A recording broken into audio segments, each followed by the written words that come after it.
Buenos días. Acaba de amanecer en La Hoya, el aire es limpio, es fresco, está renovado después de la larga noche y con estas primeras luces del día, con este cambio de tonalidades del cielo, me pongo a pensar en el gran amanecer de la civilización, el gran amanecer que se da en las zonas del creciente fértil, de esas zonas que bañan los grandes ríos entre el Tigris y el Éufrates, donde nace la civilización mesopotámica, y a lo largo del río Nilo, donde nace y crece y se desarrolla la cultura egipcia. Y son culturas, son civilizaciones que hacen arrancar un día renovado después de la larga prehistoria, después de milenios y después de millones de años de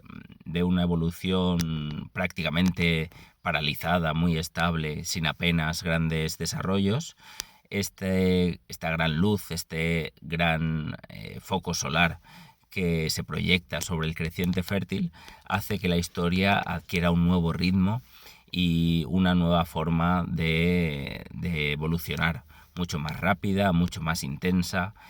con velocidades que podríamos decir siderales. El amanecer de la civilización es el amanecer de nosotros mismos. Durante el desarrollo de la civilización mesopotámica, hay un momento en el cual nacemos, y nacemos todos los que nos encontramos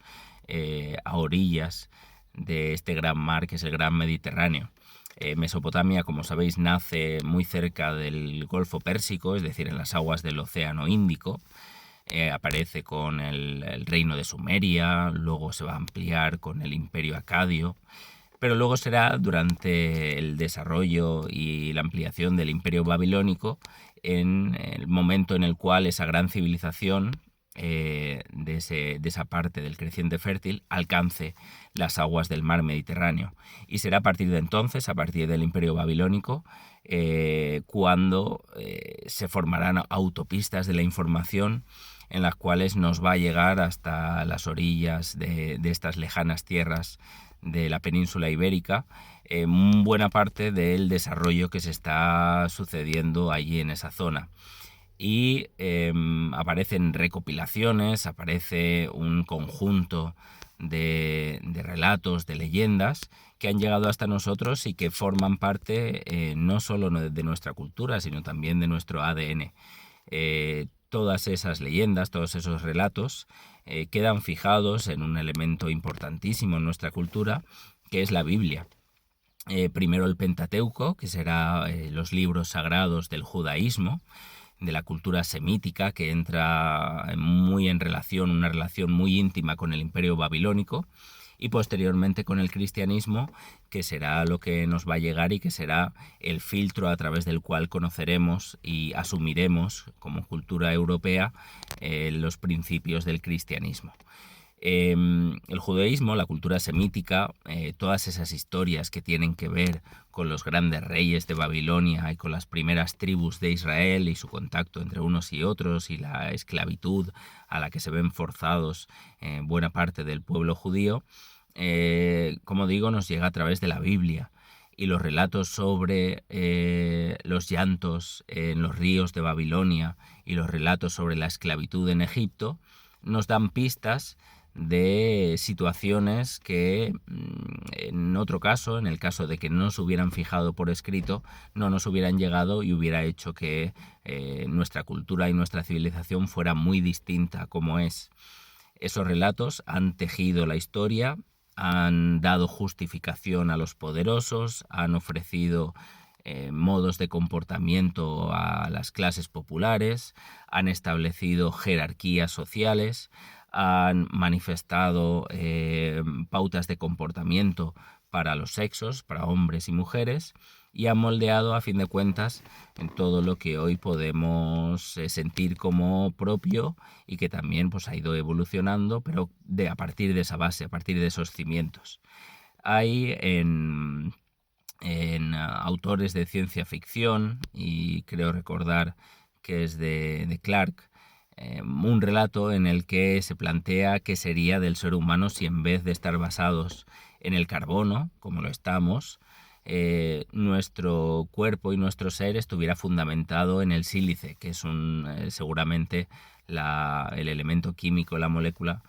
más parecida al carbono. Sería una vida completamente distinta. También nos podemos plantear qué sería de nuestra cultura, qué sería de Europa y qué sería del mundo si en vez de tener esa base mesopotámica y egipcia, tuviéramos una base distinta, pues por ejemplo del norte de Europa o de América. Hubiera sido radicalmente distinta. Hablaríamos seguramente en otra lengua, nuestros modos de comportamiento serían distintos y nuestro ser interno sería radicalmente opuesto seguramente a lo que somos hoy en día, y nuestra alimentación y nuestras religiones y nuestra ética y nuestra moral. Por eso es tan importante esos relatos antiguos, y es tan importante acometer la observación de esos relatos antiguos para comprender ciertas pautas que se establecen en esos cimientos. Si no tenemos claro esos cimientos, si no tenemos claro en qué relatos se fundamenta nuestra cultura, seremos incapaces de comprender muchas de las cosas que por inercia hacemos y por inercia pensamos. Por ejemplo, en la Biblia se establece el impulso, la dinámica del arrepentimiento, ¿vale? Del mal de conciencia. En el relato, por ejemplo, de Caín y Abel, Caín mata a su hermano Abel por la envidia, porque cree que está favorecido por los dioses, y a partir de ese momento a Caín le persigue el arrepentimiento y el mal de conciencia, y siente como el ojo de Dios le persigue allá donde va. ¿Vale? Pues este sentimiento es un sentimiento que está presente en el ser humano y que está presente en nuestros días, y esa conciencia en forma de animalillos que se ponen encima de nuestros hombros, pues nos está diciendo si nuestro modo de comportamiento es bueno o nuestro modo de comportamiento es malo. O por ejemplo también tenemos el relato conocido por todos de David y Goliat, es decir, de un gran gigante temido por los hombres de aquel momento, enfrentado con un pequeño ser, pero poderoso por dentro, que es David. Y David, con una honda, consigue derrotar al gigante Goliat. Y eso nos da una pista sobre cómo los humildes y cómo aquellas personas que desde dentro muestran una luz y una fuerza descomunal, aunque por fuera no lo manifiesten, pueden llegar a ser mucho más poderosas que los grandes gigantes. Y eso se transmite de generación en generación y de cultura en cultura. Y diversos pueblos que han sucedido a Mesopotamia, como en el caso de Grecia, y después el Imperio Romano, y después el Imperio Carolingio, y después los distintos reinos que conforman Europa, entre ellos España.